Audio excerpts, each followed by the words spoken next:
우리는 무엇을 두려워해야 하는가? 사도행전 24장 10절로부터 27절까지 말씀입니다. 총독이 바울에게 머리로 표시하여 말하라 하니 그가 대답하되 당신이 여러 해 전부터 이 민족의 재판장 된 것을 내가 알고 내 사건에 대하여 기꺼이 변명하나이다. 당신이 아실 수 있는 바와 같이 내가 예루살렘에 예배하러 올라간 지 열 이틀밖에 안 되었고 그들은 내가 성전에서 누구와 변론하는 것이나 회당 또는 시중에서 무리를 소동하게 하는 것을 보지 못하였으니 이제 나를 고발하는 모든 일에 대하여 그들이 능히 당신 앞에 내세울 것이 없나이다. 그러나 이것을 당신께 고백하리이다. 나는 그들이 이단이라고 하는 도를 따라 조상의 하나님을 섬기고 율법과 선지자들의 글에 기록된 것을 다 믿으며 그들이 기다리는 바 하나님께 향한 소망을 나도 가졌으니 곧 의인과 악인의 부활이 있으리라 함이니이다. 이것으로 말미암아 나도 하나님과 사람에 대하여 항상 양심의 거리낌이 없기를 힘쓰나이다. 여러 해 만에 내가 내 민족을 구제할 것과 재물을 가지고 와서 드리는 중에 내가 결례를 행하였고 모임도 없고 소동도 없이 성전에 있는 것을 그들이 보았나이다. 그러나 아시아로부터 온 어떤 유대인들이 있었으니 그들이 만일 나를 반대할 사건이 있으면 마땅히 당신 앞에 와서 고발하였을 것이요. 그렇지 않으면 이 사람들이 내가 공회 앞에 섰을 때 무슨 옳지 않은 것을 보았는가 말하라 하소서.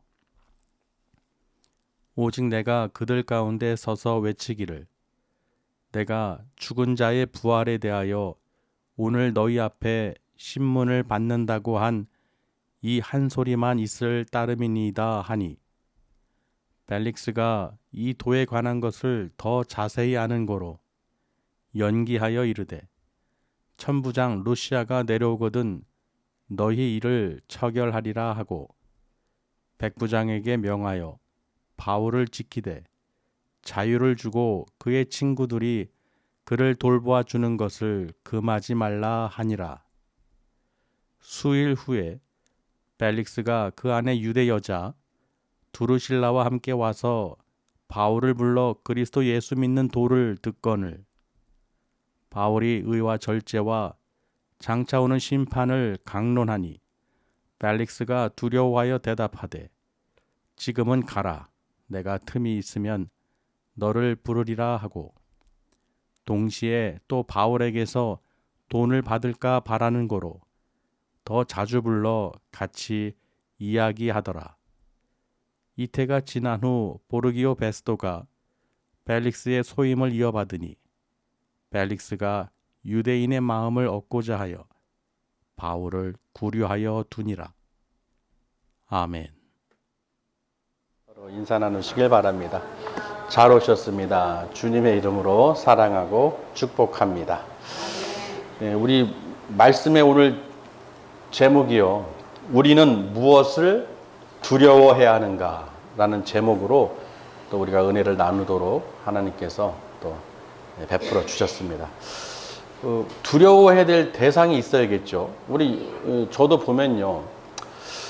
이 믿음 생활하면서 또 교회를 통해서 이 두렵게 한 몇 년간의 이 코씨가 있었죠. 코씨 아시나요? 코로나. 이 코씨 전염병이 온 교회의 목자들과 교회를 힘들게 했는데 그 두려움에 떨어서 교회에 예배를 못 드리게 하고 그리고 모든 사람들이요. 이 믿음의 백성들을 전염병 취급했어요. 마치 교회가 모든 코로나의 근원지인 것처럼 그리고 믿는 자들을 완전히 전염병 옮기는 사람처럼 치부해버리고 그 믿는 사람들을 아주 그냥 혐오하고 그렇게 했었죠. 그러다 보니까 이 복음을 전하는데 하나님, 우리는 복음을 전하고 또 사람들에게 영생, 영원한 생명과 구원, 천국, 하나님 나라, 천지 창조하신 여호와 하나님의 나라를 인도하고 소개하고 복음을 전파하는데 도대체 왜 저들이 우리를 전염병 취급하냐는 거예요. 이해가 안 가는 것이죠. 해를 끼친 적도 없어요. 밖에서 보면은 전철이나 버스나 관공서, 백화점 보세요. 바글바글 했죠. 근데 교회만 오면은 안 되는 거예요. 다른 데는 다 괜찮고, 식당도 괜찮고요. 마치 우리 그리스도인들을 전염병 취급하는 거예요. 온 근원지로. 이 사단 마귀가 그렇게 바꿔버린 것이죠. 사람의 그 뇌를 쇠뇌를 시켜버린 거예요. 그래서 하나님 보세요. 얼마나 이 완악한 세대입니까? 이 전염병 하나 갖고도 이런 지경에 이르는데 하나님을 와서 예배를 못 드리고 하나님과 멀어지는 이 상황에서 그렇다면은 말세 정말 심판날에 그날에는 한 명도 남아있지 않겠네요, 아버지. 오히려 그 계기를 통해서요, 코로나 계기를 통해서 제가 생각했던, 우리들이 생각했던 것과 반대로 하나님께서는 우리의 생각을 초월하신다는 거예요. 전혀 생각지도 못한 것을 하나님께서는 벌써 초월해서 예비해 주셨다는 것입니다. 그래서 지금까지 남아있는 사람들 보세요. 알곡이죠. 다 떨어져 가는 사람들은 쭉정이들이라는 것이죠.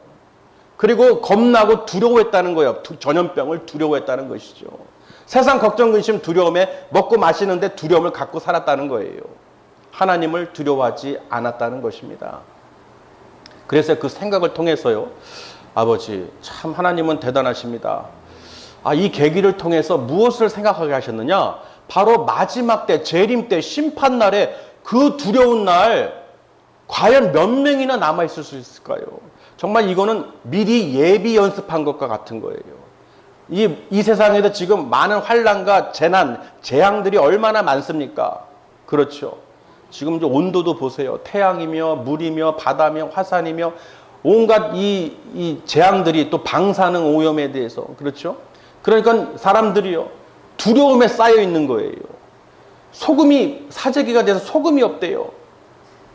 예, 먹고 마셔야 되는데 오염될까봐 그거 두려움 때문에 소금 없으면은 음식도 못 만들어 먹고 하니까. 또 관련된 김 제품도 망한다는 거예요. 왜? 김을 절여야 되는데 이 김도 소금이 없으니까. 또 그런 차선책으로 다음에는 맛소금을 또 사재기 한대요. 그러니까 사람들이 무엇이냐? 왜 움직이느냐? 정부에서 아무리 얘기를 해도 사람들의 심리가 자기 두려움이 있기 때문에 자기 스스로가 어떻게 움직인다는 거예요. 모든 것이 사단 마귀들은요, 두려움을 갖고 사용하고 있다는 것이죠. 온갖 하나님과 대적하기 위해서 하나님과 관련된 것을 다 두려움을 갖게 해가지고 다른 거는 다 괜찮은데 꼭 교회만 안 되고 전염병과 같이 여기고 거기에서 모든 근원인 것처럼 그렇게 사용을 한다는 것입니다. 그래서 요번에 그 3년 동안 이 코로나 기간을 지켜보면서 하나님, 우리 믿음의 백성들조차도 이 무엇을 두려워해야 되는지를 모르고 지금 세상을 걱정하고 근심하고 두려워하고 먹고 마시는데 정신이 팔려서 서로가 미워하고 저주하고 원망하고 있습니다. 그런데 마지막 때 어떡할까요? 그 심판날에는 과연 몇 명이나 남아있을까요? 그러니까 정말로 무엇을 두려워해야 되는지를 하나님께서 우리에게 생각할 수 있도록 오늘 또 말씀을 주신 거예요. 그래서 여러분도 한번 생각해 보세요. 지금 현실에서요, 현 시점에서 내가 지금 가장 두려워하고 있는 게 무엇이며 내가 무엇을 준비하고 있는지 한번 가만히 보세요. 그럼 답이 나옵니다. 그래서 그 갖고 있는 두려움을 오늘 어떻게 바꿔야 되는지 오늘 또 말씀을 통해서 하나님께서 가르쳐 주신 줄 믿습니다. 이 제자들도요, 마태복음 24장에 보시면 예수님께 제자들이 묻습니다. 주님, 조용히 묻지요. 주님, 예수님, 세상 끝날에는 어떠한 징조가 있어요? 하나님의 아들이신 예수님 아시죠? 어떤 징조가 있습니까? 하고 묻습니다. 그때 예수님께서요, 사람의 미혹을 받지 않도록 주의하라는 거예요. 내가 그리스도다, 성령이다, 주다 하는 메시아다는 거짓된 자들로 인해서 그들에게 미혹되거나 너희들이 속지 말라는 것입니다. 그러니까 말세에 그런 일들이 많이 나타난다는 거예요. 기적도 나타낼 수 있고 이적도 나타낼 수 있다는 것입니다. 어찌됐든 그런 사람의 미혹에 너희들이 미혹되지 말라. 그리고 난리와 소문이 나더라도 너희들은 두려워하지 말라. 그러니 여러분, 우리는 말세 지말에 살고 있는 우리들은요, 두려워하지 말아야 돼요. 어떤 세상 환경과 지진이든 어떤 화산이 폭발이든 어떤 재앙이든 가래요. 지금 거기에 소금이 없든 방사능이 유출되든 거기에 우리가 안절부절하고 두려워하면 안 된다는 것입니다. 전쟁의 어떤 기운이든 그런 걸로 두려워하지 말라는 거예요. 우리는 반드시 어떻게 해요? 예수 그리스도께서 이 땅에 다시 오실 날, 그 재림의 때, 심판의 날을 우리가 준비하고 두려워해야 된다는 것입니다. 그래서 우리가 오늘 말씀을 통해서요, 이 바울이요, 예루살렘에 예배하러 올라온 지 이틀, 그러니까 12일밖에 되지 않았는데 고발을 당한 거예요. 바울은요, 자기 민족을 위해서 구제하고 그 재물을 가지고 와서 돕기 위해서 올라왔어요. 잡힐 것을 다 알면서도, 죽임을 당할 것을 알면서도 예루살렘에 올라온 것입니다. 그래서 12일밖에 안 됐는데 성전에 모여 앉아 있으면서 저들이 다 봤다는 것이죠. 저들이 고발한 이유는 무엇이냐? 지금 바울을 고발해가지고 총독인 벨릭스한테 끌고 온 거예요. 그래서 그들이 얘기하는 것이 뭐냐? 대제사장 아나니아와 장로들과 그 변호사, 더둘로라는 변호사를 통해 가지고 저 바울을 정죄하는 것이죠. 총독 각하여 하면서 그 총독을 비율을 맞춰주면서 뭐라고 말하냐? 이 전염병 같은 이 자가 온 유대에 소욕해 만듭니다. 그게 무슨 내용이냐? 죽은 자의 부활에 대해서 말을 한 것을 이들이 듣기 싫어하고 백성들한테 전파하는 것을 싫어함으로써 이 바울을 죽이고자 했다는 것입니다. 아멘. 그러니까 바울은요, 잘못한 게 없어요. 모임도 갖지 않았고요, 소동도 일으키지 않았어요. 그저 성전에서 그 자기가 전할 복음을 전한 것입니다. 예수님에 대해서 선포한 거예요. 그래가지고 그로 인해서 고발을 당했고 지금 끌려온 것입니다. 그러니까 이들이요, 총독에게 아주 아부를 떨면서 이 전염병 같은 이 바울을 죽여야 됩니다. 죄를 고발합니다 하면서 설명을 이렇게 하는 것이죠. 그래서 보니까요, 오늘 10절에 자, 총독이요, 그 말을 다 듣고 나서 그 더둘로라는 변호사가요, 당신은 괴로워할 수도 있으니까 제가 대강 간단하게 요약해서 말씀드리겠습니다. 이 전염병 같은 이 바울에 대해서. 그러니 그냥 어떻게 해요? 관용을 베풀어 주시옵소서. 이해되시나요? 그러니까 이들은 다 한 통속이라는 것이죠. 항상 같이 주고받고 했던 사이들이에요. 총독 또한 이 물질 만능주의자죠. 그래서 그 얘기를 듣고 나서 이제 총독이 말합니다. 10절에 총독이 바울에게 어떻게 했습니까? 말해봐. 이렇게 머리로 끄덕게 머리로 제스처 취하면서 해봐. 이렇게 한 거예요. 말해봐. 이렇게 한 거예요. 그랬더니 바울이요, 대답을 했습니다. 뭐라고 하냐면요, 먼저 당신이 어떤 사람인지를 바울은 다 알고 있죠. 당신이 여러 해 전부터 이 유대인들 민족들의 재판장 된 것을 내가 알고. 이 솔직히 바울은요, 바리새인이었죠. 저들과 같이 유대인들로서 예수를 핍박하던 자들이었어요. 누구보다도 더 잘 알고 있죠. 아멘. 그렇잖아요. 그런데 보세요. 내 사건에 대하여 기꺼이 내가 변명, 즉 변호하겠나이다. 셀프 변호예요. 자기 스스로가 내가 말을 하겠다는 것이죠. 먼저 총독 벨리스는 이 재판장인 것을 내가 알고 있다. 그리고 내가 기꺼이 내가 변호하겠다라고 말을 띄운 것이죠. 당신이 아실 수 있는 바와 같이 내가 예루살렘에 올라온 지가 며칠이 됐다고요? 12일밖에 되지 않았다는 거예요. 내가 이틀밖에 되지 않았는데 무슨 잘못을 하고 고발할 것이 있겠는가? 그리고 누구든지 나에게 고발할 자들은 당당하게 얘기해보라는 거예요. 나는 아무것도 잘못한 게 없다. 그 얘기를 이제 하는 것이죠. 그래서요, 이 14절에 보시면 갑자기 바울이요, 고백을 합니다. 총독님께 고백을 합니다. 고백. 그러나 내가 잘못은 없지만, 나도 억울하게 저들이 고발당해서 이 자리에 왔지만, 그러나 하면서 지금 무엇을 말합니까? 이것을 당신께 고백하리이다. 이 권세자 총독 벨릭스에게 지금 무언가를 지금 전하려고 하는 거예요. 내가 고백한다는 것이죠. 그러니까 이 신문 자리에서는 내가 밖에서 얘기하는 것보다 이 자리에서 얘기하는 게 더 파급력이 있겠죠.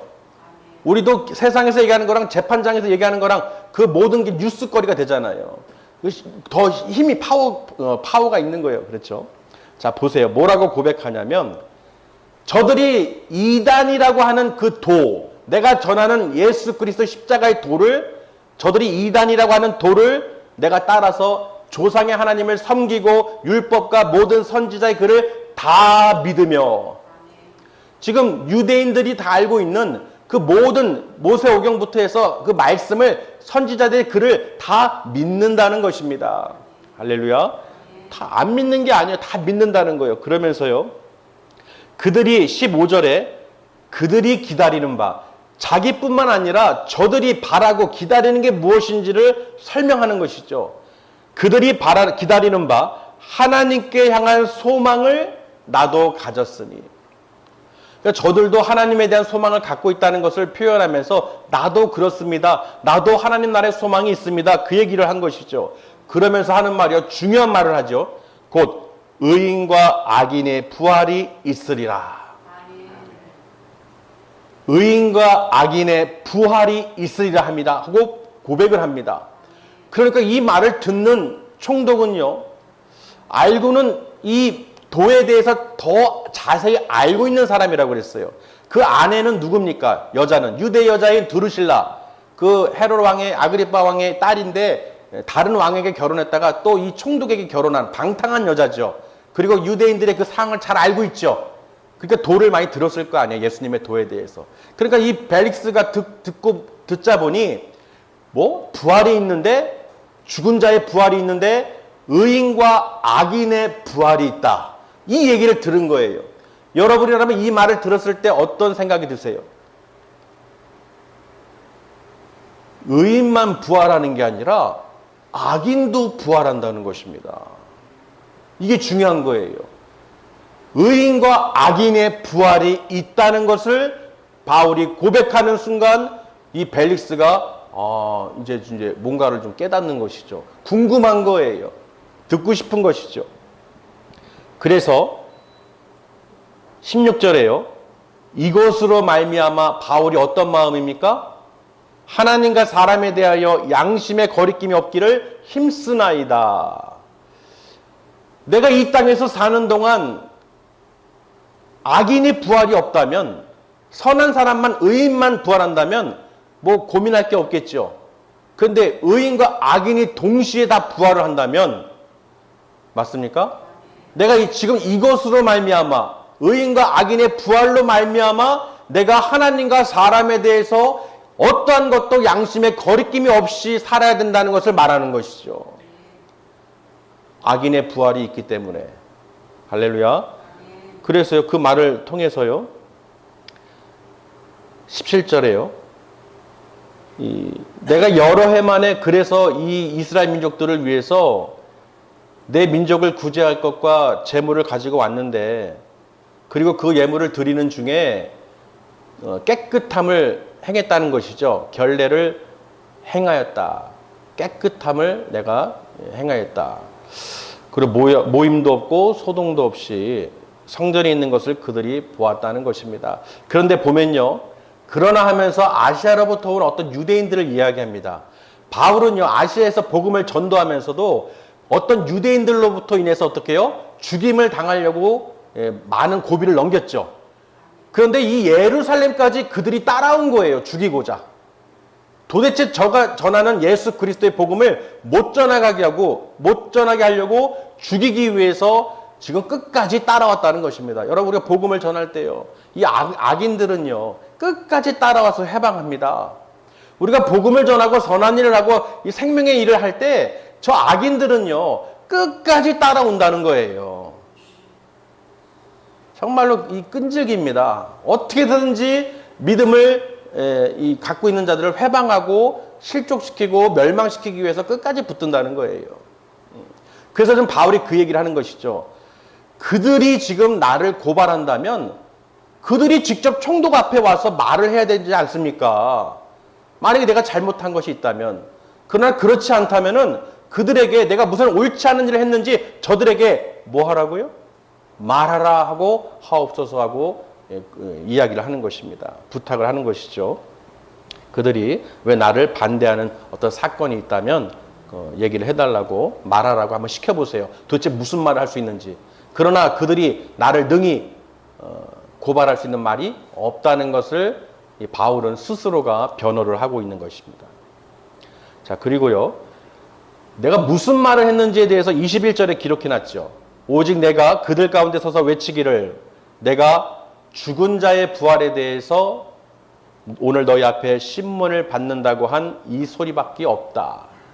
죽은 자의 부활, 예수 그리스도가 죽은 자 가운데 다시 살아나셨죠. 그 예수님이 다시 살아난 것을 전하는 것을 저들이 싫어하는 거예요. 왜? 유대인들이 예수님을 십자가에 못 박았기 때문에. 그러니 그 예수 그리스도 안에서 부활이 있다고 그러니까 저들은 정말 이게 안 되는 거예요. 싫은 것이죠. 그래서 그들이 내가 너희들 앞에서 신문을 받고 고발을 당하는 것은 지금 이것 때문이다. 죽은 자의 부활에 대해서 또 의인과 악인의 부활에 대해서 내가 너희들에게 전하니까 너희들이 나를 죽이고자 하는 것이다. 죽일 일이 아니죠. 우리도 복음 전하는데 예수 믿으면 구원받습니다. 하나님께 갈 수 있어요. 천지를 창조하시고 우리를 만드신 야훼 하나님, 아담의 원죄로부터 죽을 수밖에 없고 심판받아 지옥불에 던져질 수밖에 없는 우리들을 예수님을 보내주셔서 예수 그리스도께서 내 죄를 대신 그 십자가에서 죽으시고 피를 흘리심으로 내 죄를 사해 주셨습니다. 그래서 나는 더 이상 어떻게 해요? 죄 가운데 멸망당해서 지옥으로 떨어지는 것이 아니라 이미 예수님께서 우리 죄를 해방시켜 주셨기 때문에 예수를 믿는 자들은 누구든지 하나님 나라에 들어갈 수 있습니다. 구원을 받을 수 있고 영생을 받을 수 있습니다. 그리고 마지막 때 심판날에 부활했을 때 의인과 악인의 부활이 있을 것이며 의인은 하나님 나라로 악인은 지옥으로 떨어지게 됩니다. 이런 복음을 영원한 생명을 전하는데 도대체 뭐가 문제냐는 거예요. 뭐가 죄냐는 거예요. 맞습니까? 그러니 코로나 때 그냥 교회 다니는 사람들은 다 전염병 취급하고 뭔가를 대단한 거를 자기들에게 피해를 주는 것처럼 얘기를 하니 얼마나 어이가 없습니까? 하나님 보세요. 저들 보세요. 뭘 원하는 것도 아니고 자기들을 위해서 저들을 위해서 하나님의 사랑을 전하고 그저 예수를 믿으면 영접하면 구원을 받고 영생을 받아 천국에 간다는데 그걸 전하는데 그게 죄냐는 거예요. 그게 핍박받을 일이냐는 것입니다. 이해되시나요? 정말 이해가 안 되는 거예요. 무엇을 원합니까? 없어요. 그러니까 바울도요, 지금 자기가 전염병 취급당하면서 그저 복음을, 부활에 대해서, 죽은 자의 부활, 예수의 부활, 그리고 천국 소망을 전하고 있는데 내가 도대체 뭘 잘못했냐는 것이죠. 그리고 바울도 자기도 예수를 핍박했던 자라고 바리새인 중에 바리새인이고 괴수라고 그랬잖아요. 그 모든 것을 알고 있었는데 다메섹 도상에서 주님을 만난 그 사실을 간증하면서까지도 저들에게 설명을 했지 않습니까? 그랬던 나인데 내가 도대체 무엇을 바라겠느냐? 이해되시나요? 그러니까 보세요. 이 바울이 심정이 우리 심정하고 똑같은 거예요. 정말 뭐 얻을 게 무엇이 있습니까? 오히려 구제하고 재물을 주기 위해서 내가 예루살렘에 올라온 지 12일밖에 되지 않았다는 거예요. 저들에게 돈을 뜯으러 온 게 아니죠. 저들을 위해서 내가 구제 재물을 갖고 왔다는 것입니다. 그리고 복음을 전하는 것이죠. 자, 이 말을 하니까요. 이 총독 벨릭스가요. 뭐 재물을 갖고 왔어? 솔깃하죠. 이 탐심주의자, 이 돈독에 오른 자, 총독이 아니고 돈독에 오른 자죠. 그러니까 어떻게 해요? 그때부터 아마 생각이 들어갔을 거예요. 아, 내가 얘를 좀 붙잡아 놓고 살살 이렇게 얘기하다 보면 좀 뇌물을 좀 뜯어낼 수 있지 않을까? 아마 이런 생각도 했을 거예요. 왜냐하면 본문의 마지막 절에 기록이 되어 있기 때문에 이 돈에 대해서 기록을 했기 때문에 분명히 그런 마음이 있었다는 것입니다. 어찌됐든요, 벨릭스가요, 바로 처결을 내리지 않고 이 도에 관한 것을 알고 더 자세히 알기 때문에 더 들어야 될 것 같아서 연기를 했습니다, 재판을. 그래서 천부장 루시아가 오게 되면 그때 내가 너희들을 판결하리라 하면서 백부장에게 이 바울을 감옥에 넣는데 대신에 자유를 주고 친구들이 돌봐줄 수 있도록 또 오지 못하도록 하지 말고 금하지 말고 돌봐주도록 해줘라 한 것입니다. 자유를 준 것이죠. 자유롭게. 자, 그러면서요. 24절에요. 보세요. 수일 후에 시간이 좀 많이 흘렀죠. 벨릭스가 그 유대 여자 아내 두루실라와 함께 바울을 부릅니다. 찾아왔죠. 그래서 무엇을 듣느냐? 그리스도 예수 믿는 도를 들었다는 것입니다. 그리스도 예수 믿는 도를 들었다는 것입니다. 그리고 나서요. 바울이 의와 절제와 장차 올 심판에 대해서 강론하니 벨릭스가 두려워하여 대답하되. 지금 바울이요. 의와 절제와 심판에 대해서 강론을 했다는 것입니다. 아멘. 지금 이 그리스도의 도를 알고 있는 이 벨릭스가 자세하게 그 심판에 대해서 정말 강론을 할 정도면 서로가 알고 있는 것을 서로가 묻고 답하고 묻고 답하고 묻고 답하고 한다는 것입니다. 여러분, 지식이 없으면요, 어느 정도 알고 있지 않으면 이 강론을 할 수가 없어요. 여러분도 지금 들을 수가 없죠. 알기 때문에, 다 아시기 때문에 이 말씀을 지금 무슨 말인지 듣길 더 원하고 그 의와 절제와 심판에 대해서 마지막 때 죽은 자의 부활과 악인과 의인과 악인의 부활에 대해서 우리가 더 듣고 싶고 어떻게 될지를 궁금해 한다는 것입니다. 맞습니까? 관심이 없으면 들을 이유도 없죠. 토론할 이유도 없죠. 근데 확실하니까 알고 있기 때문에 우리가 더 자세히 궁금하기 때문에 듣고자 하는 거예요. 그러니까 벨릭스도 아마 그런 생각으로 바울을 불렀을 것입니다. 정말로 네가 그 도에 대해서 좀 나한테 가르쳐 줘봐. 좀 더 얘기 좀 해줘봐. 근데 그 심판에 대해서 듣다 보니까요. 벨릭스가 찔릴까요? 안 찔릴까요? 찔리죠. 예. 선한 일을 행한 자와 악한 일을 행한 자에 대한 그 이 말씀에 보면요. 한번 찾아보실까요? 예. 선한 일을 요한복음 5장 29절에 보시면요. 선한 일을 행한 자는 생명의 부활로 악한 일을 행한 자는 심판의 부활로 나오리라. 분명히 선한 일과 악한 일을 행한 자에 대해서 요한복음 5장 29절에 분명하게 기록되어 있죠. 이게 바로 뭐예요? 의인과 악인의 부활이죠. 선한 일을 행한 자는 당연히 생명의 부활, 영생의 부활로 나오는 것이죠. 그러나 악한 일을 한 자는 심판의 부활. 그러니까 부활했다고 해서 다 좋은 게 아니라 그 앞에 붙은 게 뭐예요? 심판이라는 것입니다. 심판의 부활로 나온 것은 뭐예요? 지옥으로 떨어진다는 것이죠. 영벌에 처해진다. 아멘. 그러니까 보세요. 요한복음 5장 29절에서 기록된 것처럼 반드시 마지막 때 의인과 악인의 부활이 있을 것을 이 벨릭스가 듣고서 마음에 얼마나 찔렸겠어요. 왜? 악한 일을 많이 했죠. 탐심과 또는 여자 아내를 취한 것이나 또 유대인들의 마음을 얻기 위해서 죄 없는 자를 감옥에 구류하거나 그 복음의 도, 예수 그리스도를 믿는 도를 듣고도 의와 절제와 심판에 대해서 강론을 듣고도 풀어주지 않고 이 총독은 자기 유익을 구했다는 거예요. 그러니 지금도요 세상에서요 이 복음을 듣고도 알고도 어떻게 해요? 따르지 않는 거예요. 절대 따르지 않는 거예요. 왜? 자기 유익을 더 중요시하기 때문에.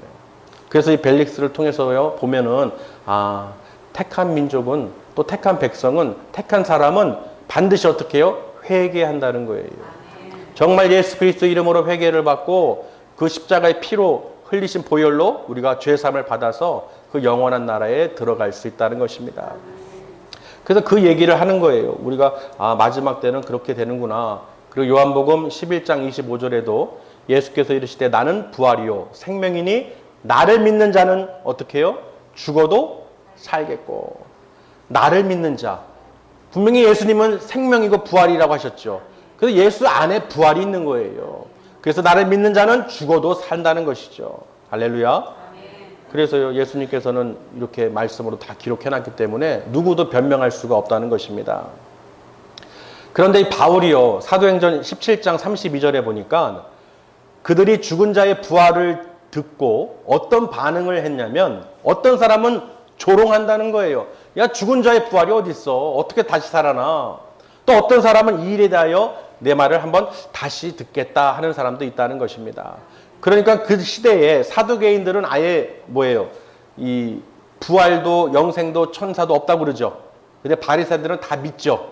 그러니까 바울이요 공회 앞에서 뭐라고 설명했냐? 사도행전 23장 6절에 바울이 그중 일부는 사두개인이요 다른 일부는 바리새인인 줄 알고 공회에서 외쳐 이르되 뭐라고 했느냐? 여러분 형제들아, 나는 바리새인이요 또 바리새인의 아들이라. 죽은 자의 소망 곧 부활로 말미암아 내가 신문을 받노라. 그래서 지금 잡혀온 거예요. 분명히 이 말을 했기 때문에. 그래서 어떤 사람은 부활의 그 죽은 자의 부활의 소식을 듣고 말도 안 된다 조롱하죠. 만약에 부활이 없다면, 죽은 자의 부활이 없다면 예수님께서 다시 살아날 수가 없지요. 부정하게 되는 것이죠. 아멘. 그러니까 여러분, 죽은 자의 부활에 대해서 다른 거 얘기한 게 아니에요. 바울은 죽은 자의 부활에 대해서 곧 하나님의 그 소망을, 나라의 소망을 갖고 의인과 악인의 부활이 반드시 있다. 그래서 너희들은 반드시 선한 일을 행해서 생명의 부활로 나와야 된다. 악한 일을 행하는 심판의 부활로 나오지 말고 반드시 의인의 생명의 부활로 나와야 된다. 이 이야기를 하는 것이죠. 할렐루야. 그런 여러분, 우리는 참 감사하죠. 정말로 예수 그리스도를 영접하고 믿음으로 또 그 부활 소망을 갖고 살아갈 수 있으니 얼마나 감사합니까? 우리가 그 두려워할 대상에 대해서 오늘 제목이 그거잖아요. 무엇을 두려워해야 되느냐? 우리가 이 땅에서 어떤 환경이나 재앙이나 어떤 그런 어려움이 먹고 마시는 문제가 아니에요. 보세요. 누가복음 12장 5절 말씀을 한번 찾아보실까요? 누가복음 12장 5절에 누구를 두려워하라고 그러는지 누가복음 12장 5절